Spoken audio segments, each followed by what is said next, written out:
हैं ब्रेन के CT scan के बारे में। हम जानेंगे किस तरह से आप ब्रेन के सीटी स्कैन की रिपोर्ट देख सकते हैं। तो पहले हम जान लेते हैं कि सीटी स्कैन क्या होता है और ये कितने टाइप का होता है। देखिए, सीटी स्कैन की फुल फॉर्म होती है कंप्यूटेड टोमोग्राफी। इसके द्वारा हम अपने बॉडी के इंटरनल ऑर्गन्स को देख सकते हैं और ये 3 टाइप का होता है। इसमें पहला है NCCT, दूसरा है CECT और तीसरा है HRCT। यहाँ पर है HRCT, इसकी फुल फॉर्म होती है हाई रिजोल्यूशन कंप्यूटेड टोमोग्राफी और इसका यूज़ किसी ऑर्गन को काफ़ी डिटेल में देखने के लिए किया जाता है। और यहाँ पर है NCCT एंड CECT, इनकी फुल फॉर्म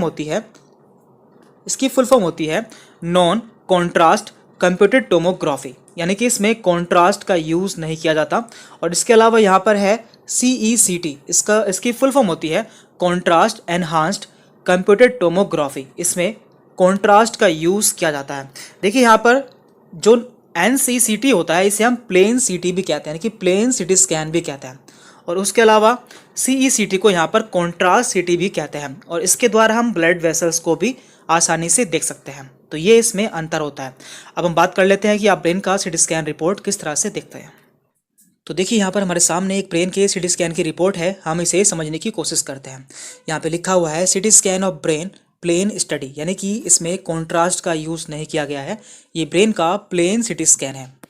देन यहाँ पर दिया हुआ है MSCT imaging was performed using sub millimetre thin contagious axial plane scan of brain from base to vertex.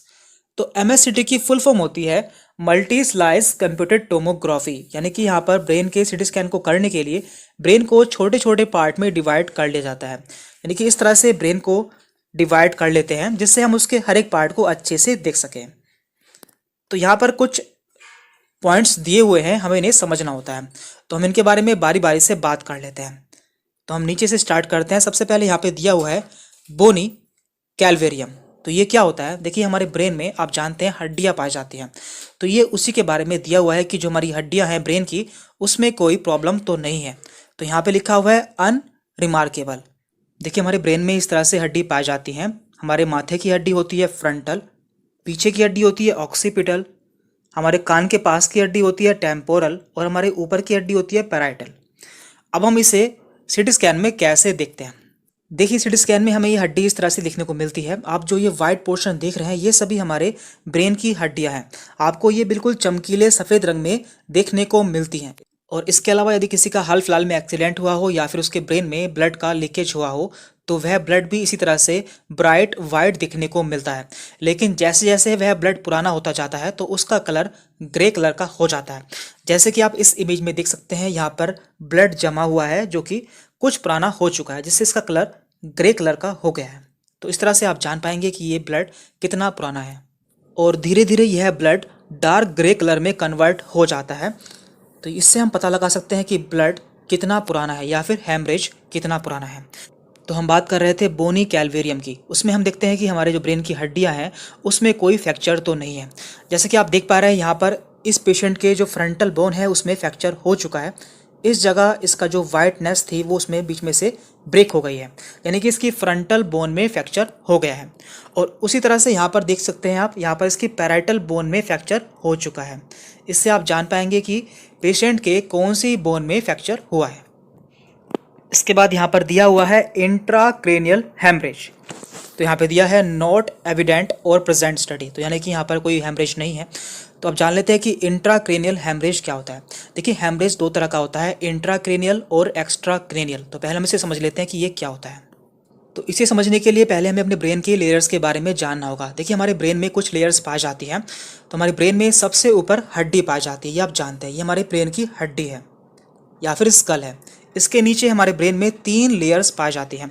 तो पहली लेयर होती है ड्यूरामेटर, इसके बाद इसके नीचे होती है एरेक्नॉइड एंड सबसे नीचे होती है पाया मेटर। तो हमारे ब्रेन में 3 लेयर होती हैं, पहली है ड्यूरामेटर, दूसरी है एरेक्नॉइड एंड तीसरी है पाया मेटर। इसे आप डैप से याद रख सकते हैं, DAP, D for duramater, A for arachnoid and P for piamater. देखिए, इसके नीचे होता है ब्रेन, यानी कि पायामीटर के नीचे होता है हमारा ब्रेन, ये है हमारा ब्रेन। तो यदि किसी पेशेंट में उसके ब्रेन में चोट लग जाती है, यानी कि ब्रेन में हैमरेज होता है, तो उसे हम कहते हैं इंट्राक्रेनियल हैमरेज।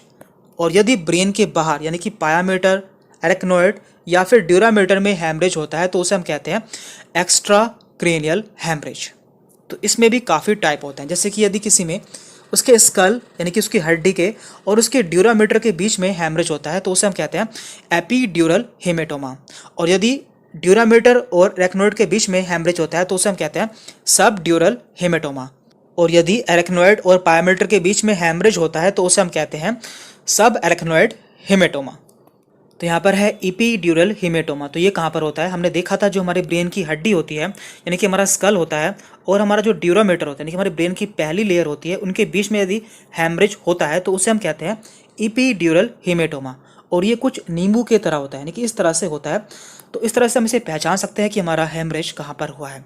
इसके बाद है यहाँ पर सब ड्यूरल हेमेटोमा। तो ये कहाँ पर होता है? हमने देखा था जो हमारा ड्यूरामीटर होता है, ड्यूरामीटर और हमारे एरेक्नोइड के बीच में यदि हैमरेज होता है तो उसे हम कहते हैं सब ड्यूरल हेमेटोमा। तो ये कुछ केले की तरह होता है यानी कि केले की आकृति का इस तरह से होता है। तो इस तरह से हम इसे पहचान सकते हैं। एंड थर्ड है यहाँ पर सब एरेक्नोइड हेमेटोमा यानी कि हमारे जो एरेक्नोइड होता है और पायोमीटर होता है उनके बीच में हैमरेज होता है तो उसे हम कहते हैं सब एरेक्नोइड हेमेटोमा। और ये कुछ इस तरह से होता है, ये कुछ इस तरह से होता है। इसके बाद है इंट्राक्रेनियल हेमेटोमा यानी कि हमारे ब्रेन में यदि हैमरेज हो जाता है तो उसे हम कहते हैं इंट्राक्रेनियल हेमेटोमा। और जनरली ये ब्लड प्रेशर बढ़ जाने के कारण होता है। तो ये कुछ इस तरह से आपको देखने को मिलता है, इसमें हमारे ब्रेन में हैमरेज हो जाता है। देन इसके बाद यहाँ पर लिखा हुआ है एक्स्ट्रा एक्सियल स्पेसेस। तो यहाँ पे लिखा है अप्रोप्रिएट फॉर एज। तो ये क्या होता है? देखिए हमारे ब्रेन में दो तरह के स्पेस होता है, इंट्रा एक्सियल स्पेस और एक्स्ट्रा एक्सियल स्पेस। जो हमारा ब्रेन होता है इस तरह से, उसके बीच में जो स्पेस होता है इसे हम कहते हैं इंट्रा एक्सियल स्पेस। और इसके चारों तरफ जो स्पेस होता है उसे हम कहते हैं एक्स्ट्रा एक्सियल स्पेस। यदि यहाँ पर कोई प्रॉब्लम हो जाती है यानी कि इसके एक्स्ट्रा एक्सियल स्पेस में कोई प्रॉब्लम हो जाती है तो यहाँ पर वो दी होती है, जैसे कि हेमेटोमा, एब्सेस, पस फॉर्मेशन, वो सभी यहाँ पर दी होती है। देन यहाँ पर दिया है वेंट्रिकुलर सिस्टम। देखिए ये क्या होता है? हमारे ब्रेन में वेंट्रिकल्स पाए जाते हैं, तो इसके बारे में हम जान लेते हैं। देखिए हमारे ब्रेन में कुछ चैम्बर पाए जाते हैं जिसे हम वेंट्रिकल कहते हैं। तो हमारे ब्रेन में 4 वेंट्रिकल पाए जाते हैं जिसमें से 2 होते हैं लेटरल वेंट्रिकल, एक होता है थर्ड वेंट्रिकल और एक होता है फोर्थ वेंट्रिकल। तो इसमें क्या होता है? इसमें हमारे CSF यानी कि सेरेब्रो स्पाइनल फ्लूइड का फॉर्मेशन होता है यानी कि जो हमारे ब्रेन का पानी होता है वो इसी में बनता है और ये हमारे स्पाइनल कॉर्ड तक पहुंचता है। तो कई बार क्या होता है, इसका अमाउंट बढ़ जाता है जिससे हमारा ब्रेन बड़ा हो जाता है। तो देखिए ये हमारे वेंट्रिकल्स हैं, कई बार किसी वजह से इनका साइज़ बढ़ जाता है और इसके अंदर पानी भी बढ़ जाता है, तो जिससे हम कहते हैं हाइड्रोसिफेलस। देखिए यहाँ पर एक बच्चे की इमेज है जिसके ब्रेन का साइज़ बड़ा हो चुका है। तो ये क्यों हुआ है? क्योंकि इस बच्चे में इसके ब्रेन में पानी बढ़ चुका है जिससे इसके वेंट्रिकल्स भी बड़े हो जाते हैं। तो ऐसा क्यों होता है? क्योंकि इसमें CSF का अमाउंट बढ़ जाता है, तो इसलिए हम इसे कहते हैं हाइड्रोसिफेलस।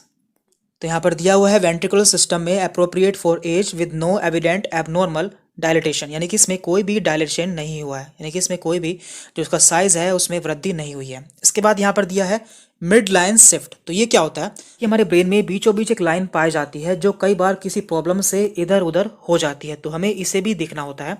जैसे कि आप देख सकते हैं यहाँ पर इस इमेज में हैमरेज की वजह से ये लाइन कुछ इस तरफ से मूव हो चुकी है, तो इसे हम मिड लाइन शिफ्ट कहते हैं। इसी तरह से यहाँ पर भी आप देख सकते हैं कि ये लाइन कुछ मूव हो चुकी है यानी कि शिफ्ट हो चुकी है, तो यहाँ पर आपको देखने को मिलेगा शिफ्ट ऑफ मिड लाइन। तो यहाँ पर हमने ब्रेन के CT स्कैन के मैक्सिमम पॉइंट्स को कवर कर लिया है। इसके कुछ पॉइंट्स बचे हैं जिन्हें हम अगली वीडियो में कवर कर लेंगे। तो यहाँ पर हम इसका इंप्रेशन भी देख लेते हैं। तो यहाँ पे दिया है no significant abnormality detected in present scan यानी कि इसमें कोई भी एबनॉर्मलिटी नहीं देखी गई है। और यहाँ पर सेकंड लाइन है no evidence of intracranial haemorrhage यानी कि इसके ब्रेन में कोई हैमरेज भी नहीं है या फिर एक्यूट इन्फार्क्ट भी नहीं है। और यहाँ पे दिया है SOL, इसकी फुल फॉर्म होती है स्पेस ऑक्यूपाइड लेजन। इसका मतलब होता है कि किसी लेजन ने स्पेस घेरा हुआ है, जैसे कि सिस्ट, एब्सेस या फिर हैमरेज, तो वो भी इसमें देखने को नहीं मिला है। तो इस तरह से आप CT स्कैन देख पाएंगे ब्रेन का। बाकी पॉइंट्स हम अगली वीडियो में कवर कर लेंगे। तो आज की वीडियो में इतना ही था। यदि आपको कोई डाउट रहता है तो आप हमसे कमेंट करके